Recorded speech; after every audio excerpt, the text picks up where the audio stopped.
Chronic obstructive pulmonary disease जिसे COPD भी कहा जाता है लंग्स की एक खतरनाक बीमारी है जिसमें पेशेंट को सांस लेने में दुश्वारी होती है। असल में COPD के मरीजों में दो कंडीशंस एक साथ लंग्स को इन्फेक्ट कर रही होती हैं। Number 1 emphysema, number 2 chronic bronchitis.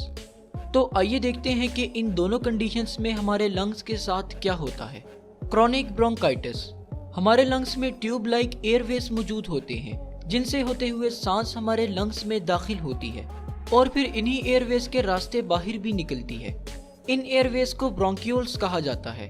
Chronic bronchitis में हमारे ब्रोंक्यूल्स में इन्फ्लेमेशन होने लगती है जिसकी वजह से म्यूकस ज़्यादा सिक्रीट होने लगता है और साथ ही साथ हमारे ब्रोंक्यूल्स की लाइनिंग के सेल्स के ऊपर मौजूद हेयर लाइक स्ट्रक्चर सीलिया भी डैमेज हो जाते हैं। सीलिया का काम म्यूकस को लंग्स से बाहर धकेलना होता है। सीलिया के खराब होने की वजह से म्यूकस ब्रोंक्यूल्स में पड़ा रह जाता है जिससे सांस को अंदर और बाहर जाने के लिए प्रॉपर स्पेस नहीं मिलती और सांस में दुश्वारी होने लगती है। एम्फीसीमा, एम्फीसीमा एक ऐसी कंडीशन है जिसमें लंग्स में मौजूद एयर सैक्स जिन्हें एल्वियोलाई कहा जाता है वो डैमेज हो जाते हैं। एल्वियोलाई एक किस्म के इलास्टिक सैक्स होते हैं जो ब्रोंक्यूल्स के एंड पर मौजूद होते हैं। जब हम सांस लेते हैं तो एल्वियोलाई फूल जाते हैं और इस तरह सांस को लंग्स में दाखिल होने की स्पेस मिलती है। फिर जब हम सांस बाहर निकालते हैं तो ये एल्वियोलाई रिलैक्स कर जाते हैं और सांस को बाहर धकेल देते हैं। ये बिल्कुल इसी तरह होता है जैसे हम बैलून में हवा भरते हैं तो वो फूल जाता है और जब होल से हाथ हटाते हैं तो इलास्टिक होने की वजह से बैलून अपनी असल हालत में आ जाता है और हवा बाहर निकल जाती है। एम्फीसीमा के मरीजों में एल्वियोलाई के सेल्स में मौजूद इलास्टिसिटी खत्म हो जाती है जिसकी वजह से ये मरीज सांस को ठीक तरीके से बाहर नहीं निकाल पाते और इस तरह से इन्हें सांस लेने में दुश्वारी होती है।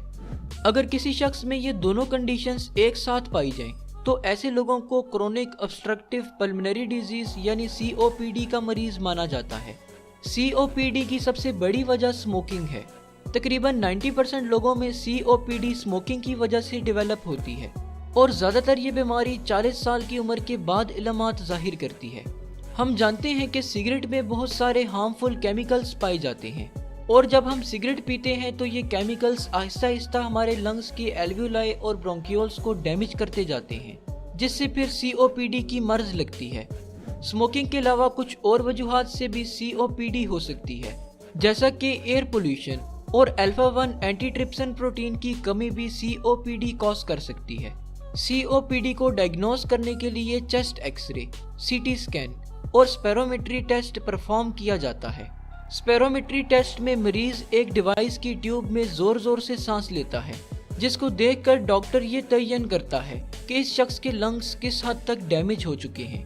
अब अगर ट्रीटमेंट की बात की जाए तो COPD को ट्रीट नहीं किया जा सकता लेकिन इसे मजीद खराब होने से बचाने के लिए स्मोकिंग से परहेज और कुछ मेडिसिन जैसे कि कॉर्टिकोस्टेरॉइड्स और इनहेलर्स वगैरह दिए जाते हैं।